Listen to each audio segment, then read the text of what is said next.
ತಾಯಿಗಿಂತ ದೇವರಿಲ್ಲ ಅನ್ನೋ ಮಾತು ಎಷ್ಟು ಸತ್ಯ ನೋಡಿ. ಕೋಟಿ ಕೋಟಿ ದೇವರಿದ್ದರೂ ಕೂಡ ತಾಯಿಯ ಕರುಣೆ ಪ್ರೀತಿಗೆ ಸರಿಸಾಟಿಯಾಗುವ ಹೃದಯ ಮತ್ತೊಂದಿಲ್ಲ. ಅದಕ್ಕೆ ಕಾರಣ ಕೂಡ ಇದೆ.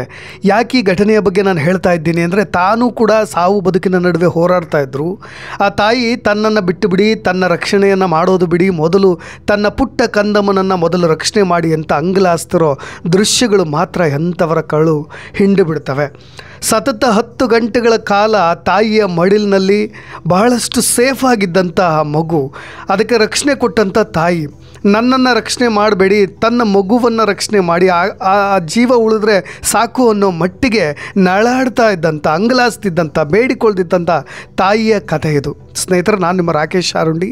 ಇಡೀ ಕರ್ನಾಟಕದಾದ್ಯಂತ ವರುಣನ ಆರ್ಭಟ ಜೋರಾಗಿದೆ. ಅನೇಕ ಕುಟುಂಬಗಳು ವರುಣನ ಆರ್ಭಟಕ್ಕೆ ನಲುಗಿ ಹೋಗಿಬಿಟ್ಟಿವೆ. ಜನಜೀವನ ಒಂದು ಕಡೆ ಅಸ್ತವ್ಯಸ್ತವಾಗಿಬಿಟ್ಟಿದೆ. ಇದೀಗ ಕರಾವಳಿಯಲ್ಲಿ ನಡೆದಂಥ ಘಟನೆ ಮಾತ್ರ ಆಘಾತಕಾರಿಯಾದದ್ದು.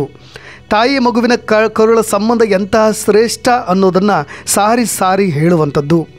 ಸ್ನೇಹಿತರೆ, ಸ್ಥಳದಲ್ಲಾದಂಥ ಸಂಪೂರ್ಣ ಘಟನೆಯ ಬಗ್ಗೆ ವಿವರಣೆಗಳನ್ನು ಕೊಡ್ತಾ ಹೋಗ್ತೀನಿ. ಮುಂಗಾರು ಮಳೆಗೆ ಇಡೀ ಮಲೆನಾಡು ಅಕ್ಷರಶಃ ನಲುಗಿ ಹೋಗಿಬಿಟ್ಟಿದೆ. ನಿಮಗೆ ಗೊತ್ತಿರೋ ಹಾಗೆ ಕಳೆದ ಬಾರಿಯೂ ಕೂಡ ಇದೇ ರೀತಿಯಾದಂಥ ಶಿರೂರು ಘಟನೆ ಇಡೀ ರಾಜ್ಯದ ಗಮನವನ್ನು ಸೆಳೆದಿತ್ತು.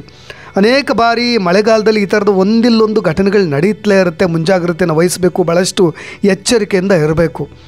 ಇದೇ ಮಲೆನಾಡಿನ ಕಾಂತಪ್ಪ ಪೂಜಾರಿ ಅನ್ನೋರ ಕುಟುಂಬದಲ್ಲಾದಂಥ ಒಂದು ಘಟನೆ ಇದು. ಮನೆಯಲ್ಲಿ ಕಾಂತಪ್ಪ ಪೂಜಾರಿ ಇದ್ದರು, ಮನೆಯ ಕುಟುಂಬದ ಮಾಲೀಕ, ಜೊತೆಗೆ ಒಡೆಯ ಅಂತ ಹೇಳ್ಬೋದು. ಅವರ ಪತ್ನಿ ಪ್ರೇಮ ಪೂಜಾರಿ. ಇಬ್ಬರು ದಂಪತಿಗಳ ಮಕ್ಕಳಾಗಿದ್ದಂಥ ಸೀತಾರಾಮ್ ಮತ್ತು ಅಶ್ವಿನಿ. ಇವರಿಗೆ ಪುಟ್ಟ ಮಕ್ಕಳು ಕೂಡ ಇದ್ದರು, ಆರುಷ್ ಮತ್ತು ಆರ್ಯನ್. ಎಲ್ಲರೂ ಕೂಡ ಮನೆಯಲ್ಲಿ ಸೇಫ್ ಆಗಿದ್ದರು. ಆದರೆ ಏಕಾಏಕಿಯಾಗಿ ಸುರಿದಂಥ ಈ ನಿಲ್ಲದ ಮಳೆ ಇದೆಯಲ್ಲ, ಈ ವರುಣನ ಆರ್ಭಟ ಇದೆಯಲ್ಲ, ಅವರ ಕುಟುಂಬದಲ್ಲಿ ಭಾಳಷ್ಟು ದೊಡ್ಡ ಆಘಾತವನ್ನೇ ಉಂಟು ಮಾಡಿಬಿಡ್ತು.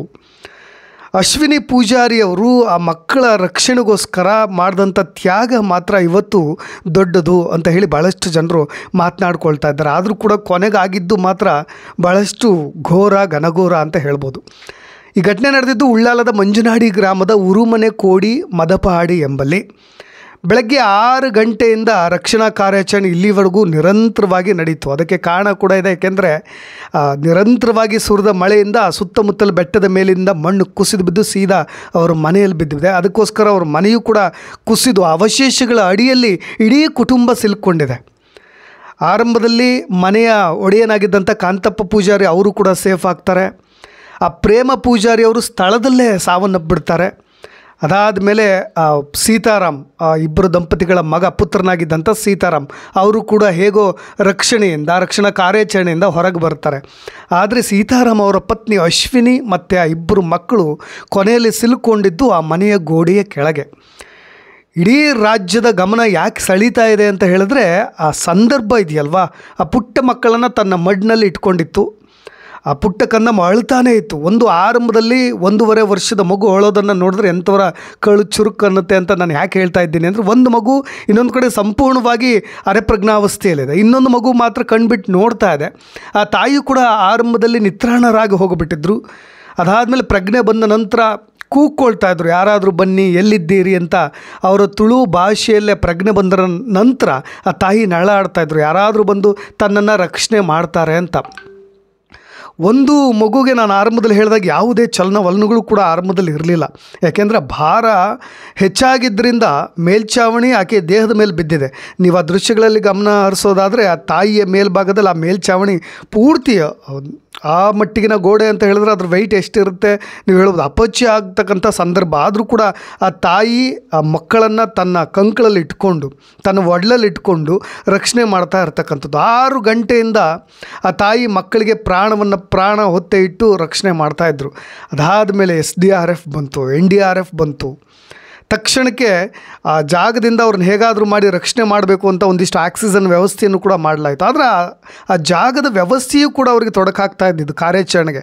ಯಾಕೆ ಅಂದರೆ, ಒಂದು ಕಡೆ ಅವರ ಮನೆ ಎದುರು ಹರಿತಾ ಇದ್ದಂಥ ನದಿ, ಇನ್ನೊಂದು ಕಡೆ ಮೇಲೆ ಬೆಟ್ಟದಿಂದ ಕುಸಿದು ಬರ್ತಾ ಇರ್ತಕ್ಕಂತಹ ಮಣ್ಣು, ಇನ್ನೊಂದು ಕಡೆ ಸಂಪೂರ್ಣವಾಗಿ ಅಲ್ಲಿ ಕಿರಿದಾದಂಥ ಜಾಗ. SDRFನವರಾಗಲಿ NDRFನವರಾಗಲಿ ದೊಡ್ಡ ದೊಡ್ಡ ಉಪಕರಣಗಳನ್ನು ಕೂಡ ಅವರ ಆ ಜಾಗಕ್ಕೆ ತೆಗೆದುಕೊಂಡು ಹೋಗೋದು ಮತ್ತು ಅವುಗಳನ್ನು ಸರಿಯಾದ ರೀತಿಯಲ್ಲಿ ಬಳಸೋದು ಅದು ತುಂಬ ಕ್ಲಿಷ್ಟಕರವಾಗಿತ್ತು. ಹಾಗಾಗಿಯೇ ಆ ತಾಯಿ ಮಡ್ಲಲ್ಲೇ ಮಗು ಸುರಕ್ಷತೆಯಿಂದ ಇರೋದನ್ನು ನೋಡಿ ಹೇಗಾದರೂ ಮಾಡಿ ಸುರಕ್ಷತೆಯಿಂದ ಅವ್ರನ್ನ ಜೀವಂತ ಹೊರ ತೆಗೆದುಬಿಟ್ರೆ ಸಾಕಪ್ಪ ಅನ್ನೋ ಮಟ್ಟಿಗೆ ರಕ್ಷಣಾ ಕಾರ್ಯಾಚರಣೆ ತಂಡಗಳು ಕೂಡ ಕೆಲಸ ಮಾಡ್ತಾ ಇದ್ದದ್ದು. ನಿತ್ರಾಣವಾಗಿರ್ತಕ್ಕಂಥ ತಾಯಿಗೆ ಆಕ್ಸಿಜನನ್ನು ಆರಂಭದಲ್ಲಿ ಪೂರೈಕೆ ಮಾಡಲಾಯಿತು.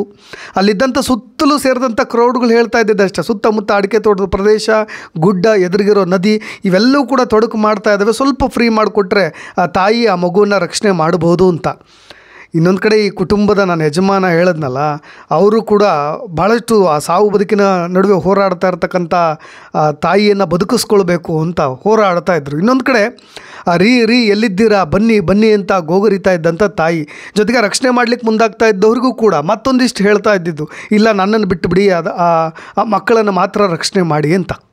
ಒಟ್ಟಾರೆಯಾಗಿ ಎಲ್ಲ ರಕ್ಷಣಾ ಕಾರ್ಯಾಚರಣೆ ಮಾಡಲಾಯಿತು. ಆರಂಭದಲ್ಲಿ ಆರ್ಯನ್ ಅಂತ ಮಗು ಇದ್ದ, ಅವನ ಆರಂಭದಲ್ಲೇ ಸಾವನ್ನಪ್ಪಿದ್ದು ಗೊತ್ತಾಗ್ಬಿಡ್ತು ರಕ್ಷಣಾ ಕಾರ್ಯಾಚರಣೆ ತಂಡಕ್ಕೂ ಕೂಡ. ಅದಾದ ಮೇಲೆ ಈ ತಾಯಿಯನ್ನು ಹೇಗಾದರೂ ಮಾಡಿ ಆ ಮಗುವನ್ನು ಹೇಗಾದರೂ ಮಾಡಿ ರಕ್ಷಣೆ ಮಾಡಬೇಕು ಅಂತ ಕೊನೆ ಕ್ಷಣದ ಕಾರ್ಯಾಚರಣೆ ನಿರಂತರವಾಗಿ 9 ಗಂಟೆಗಳ ಕಾಲ ಕಾರ್ಯಾಚರಣೆ ಮಾಡಿದಂಥ ಟೀಮ್ ಅದಾದ ಮೇಲೆ ಹೊರ ತೆಗಿತಾ ಇದ್ದ ಹಾಗೆ ಆಸ್ಪತ್ರೆಗೆ ಆ ಮಗುವನ್ನು ಕರೆದುಕೊಂಡು ಹೋಗಲಾಯಿತು. ಇನ್ನೊಂದು ಕಡೆ ಆರ್ಯನ್ ಸ್ಥಳದಲ್ಲೇ ಸಾವನ್ನಪ್ಪಿದ್ದು ಗೊತ್ತಾಗ್ಬಿಡ್ತು. ಆರುಷ್ನಾದರೂ ಬದುಕಿಸಬೇಕು ಅಂತೇಳಿ ಅಲ್ಲಿದ್ದಂಥ ವೈದ್ಯರು ಎಲ್ಲರೂ ಕೂಡ ಹರಸಾಹಸ ಮಾಡಿದ್ರು, ಹಾಸ್ಪಿಟ್ಲಿಗೆ ಕರ್ಕೊಂಡು ಹೋಗೋ ಪ್ರಯತ್ನವನ್ನು ಕೂಡ ಮಾಡಿದ್ರು. ಆದರೆ ಮಾರ್ಗ ಮಧ್ಯದಲ್ಲಿಯೇ ಕೂಡ ಆ ಮಗು ಕೂಡ ಹಸುನೋಗಿ ಬಿಡ್ತು. ಆದರೆ ಕೊನೆಗೆ ಈ ಸುದ್ದಿ ತಿಳಿದು ಬಿಟ್ಟರೆ ಎಲ್ಲಿ ಆ ತಾಯಿ ಆಘಾತಕ್ಕೊಳಗಾಗ್ಬಿಡ್ತಾರೋ ಅಂತ ಅಲ್ಲಿದ್ದಂಥವ್ರು ಎಲ್ಲರೂ ಕೂಡ ಈ ಸುದ್ದಿಯನ್ನು ಮುಚ್ಚಿಟ್ಟಿದ್ದು.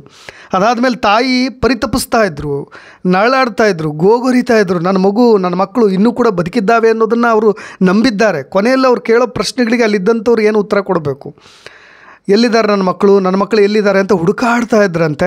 ಆದರೆ ಈ ಪುಟಾಣಿಗಳು ಇಬ್ಬರು ಕೂಡ ಆ ತಾಯಿ ಕಳೆದುಕೊಂಡಿರೋ ಸುದ್ದಿಯನ್ನು ಅವ್ರಿಗೆ ತಿಳಿಸ್ಬಿಟ್ರೆ ಈ ಸಂದರ್ಭದಲ್ಲಿ ಸದ್ಯದ ಮಟ್ಟಿಗೆ ಅವರ ಆರೋಗ್ಯ ಕೂಡ ಹದಗೆಟ್ಟಿದೆ, ದಮ್ ಕಟ್ಟಿಬಿಟ್ಟಿದ್ದಾರೆ. ಅಷ್ಟು ಕ್ಷಣಗಳ ಕಾಲ ಆ ಗೋಡೆಯ ಅವಶೇಷಗಳ ಅಡಿ ಸಿಲುಕಿಬಿಟ್ಟು ಅವ್ರಿಗೆ ಈಗಾಗಲೇ ಒಂದು ಸ್ವಲ್ಪ ಉಸಿರಾಟದ ಸಮಸ್ಯೆ ಎಲ್ಲವೂ ಕೂಡ ಆಗಿದೆ. ಹಾಗಾಗಿ ಸದ್ಯದ ಮಟ್ಟಿಗೆ ಸುದ್ದಿಯನ್ನು ತಿಳಿಸೋದು ಬೇಡ ಅಂತ ಹೇಳಿ ಅವರೆಲ್ಲರೂ ಕೂಡ ಕಂಟ್ರೋಲ್ ಮಾಡ್ತಾಯಿದ್ರು. ಇನ್ನೊಂದು ಕಡೆ ಅಲ್ಲಿನ ಸ್ಥಳೀಯರು ಆರೋಪ ಮಾಡ್ತಾ ಇದ್ದಿದ್ದು ಯಾಕೆ ಅಂದರೆ ಅಲ್ಲಿ ಹವಾನಿಯಂತ್ರಣ ಕಮ್ಮಿ ಇತ್ತು ಅಂತ. ಏಕಾಏಕಿಯಾಗಿ ಈ ಥರದೊಂದು ಘಟನೆ ನಡೆದಿದೆ ಅಂತ ಹೇಳಿ SDRF NDRF ಅಲ್ಲಿನ ಸುತ್ತಮುತ್ತಲಿದ್ದಂಥ ಗ್ರಾಮಗಳಲ್ಲಿದ್ದಂಥ ಎಲ್ಲರೂ ಕೂಡ ಜನರು ಬಂದಲ್ಲಿ ಕ್ರೌಡ್ ಜಾಸ್ತಿ ಆಗಿಬಿಡ್ತಂತೆ. ಹಾಗಾಗಿ ಅಲ್ಲಿ ಆಕ್ಸಿಜನ್ ಪೂರೈಕೆಯೂ ಕೂಡ ಸರಿಯಾದ ರೀತಿಯಲ್ಲಿ ಸಮರ್ಪಕವಾಗಿ ಆಗಿಲ್ಲ ಅನ್ನೋ ಆರೋಪ ಕೇಳಿಬರ್ತಾ ಇದ್ದಿದ್ದು. ಇಂಥ ಸಂದರ್ಭಗಳು ಅಟ್ಲೀಸ್ಟು ಅಲ್ಲಿ ದೃಶ್ಯಗಳನ್ನು ಚಿತ್ರೀಕರಣ ಮಾಡೋದು ಅಥವಾ ಅದನ್ನು ಕುತೂಹಲದಿಂದ ನೋಡ್ಲಿಕ್ಕೆ ಹೋಗೋದು ಇವೆಲ್ಲವನ್ನು ಕೂಡ ಮಾಡೋದು ಬಿಟ್ಟು ರಕ್ಷಣಾ ಕಾರ್ಯಾಚರಣೆ ತಂಡಗಳಿಗೆ ಸ್ವಲ್ಪ ಸ್ಪೇಸ್ ಮಾಡಿಕೊಟ್ಟಿದ್ರೆ ಅವ್ರಿಗೂ ಸ್ವಲ್ಪ ಫ್ರೀ ಆಗ್ತಿತ್ತು. ಇಂಥ ಮಳೆಯ ಸಂದರ್ಭಗಳಲ್ಲಿ ಅವ್ರಿಗೂ ಕೂಡ ಸ್ವಲ್ಪ ಆಕ್ಸಿಜನ್ ಪೂರೈಕೆ ಆಗ್ತಿತ್ತು ಏನೋ ಗೊತ್ತಿಲ್ಲ, ಅವ್ರು ಬದುಕುಳಿತಾ ಇದ್ದರೆ ಏನೋ ಗೊತ್ತಿಲ್ಲ ಪುಟಾಣಿ. ಆದರೆ ಇಬ್ಬರು ಮಕ್ಕಳನ್ನು ಕಳೆದುಕೊಂಡು ತಾಯಿ ಒಂದು 10 ಗಂಟೆಯಿಂದ ಎಷ್ಟು ಹರಸಾಹಸ ಪಟ್ಟರು, ನನ್ನ ಮಕ್ಕಳು ಬದುಕುಳಿಲಿ, ನನ್ನದಿರಲಿ ಅಂತ ತ್ಯಾಗದಿಂದ ಕಾಪಾಡಿಕೊಂಡಿದ್ದಂಥ ಆ ಕರುಳಿನ ಕುಡಿಗಳನ್ನು ಬದುಕಿಸ್ಕೊಳ್ಳಿಕ್ಕೆ ಅಂತ ಹೋರಾಡಿದಂಥ ತಾಯಿಯ ಪ್ರಯತ್ನ ಶತಾಯಗತಾಯವಾಗಿ ವಿಫಲವಾಯ್ತಲ್ಲ, ಅದು ಬಹಳಷ್ಟು ನೋವನ್ನು ತರ್ತಾ ಇರೋದು.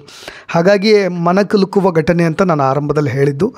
ಸ್ನೇಹಿತರೆ, ತಾಯಿಗಿಂತ ಸರಿಸಾಟಿ ಇನ್ನೊಬ್ಬರಿಲ್ಲ ಅಂತ ನಾನು ಆರಂಭದಲ್ಲಿ ಹೇಳಿದಂತಹ ಮಾತನ್ನೇ ಮತ್ತೊಮ್ಮೆ ಹೇಳ್ತಾ, ಈ ಮಳೆಗಾಲದಲ್ಲಿ ಬಹಳಷ್ಟು ಎಚ್ಚರಿಕೆಯಿಂದ ಇರಬೇಕಾಗತ್ತೆ. ಸ್ವಲ್ಪ ಈ ಸೂರಿನ ಬಗ್ಗೆ ಈ ರೀತಿಯಾಗಿ ಬೀಳ್ತಕ್ಕಂಥ ಸ್ವಲ್ಪ ಮುರಿದು ಹೋಗಿರ್ತಕ್ಕಂಥ ಜೊತೆಗೆ ಬಹಳಷ್ಟು ಬಿರುಕು ಬಿಟ್ಟಿರ್ತಕ್ಕಂಥ ಮನೆಗಳಲ್ಲಿ ವಾಸ ಮಾಡೋರು ಭಾಳ ಎಚ್ಚರಿಕೆಯಿಂದ ಇರಿ ಅಂತ ಒಂದಿಷ್ಟು ಸಲಹೆಗಳನ್ನು ನೀಡ್ತಾ ಇನ್ನಷ್ಟು ಅಪ್ಡೇಟ್ಸ್ಗಳೊಂದಿಗೆ ಮತ್ತೆ ಬರ್ತೀನಿ. ನಾನು ರಾಕೇಶ್ ಆರುಂಡಿ. ಧನ್ಯವಾದ.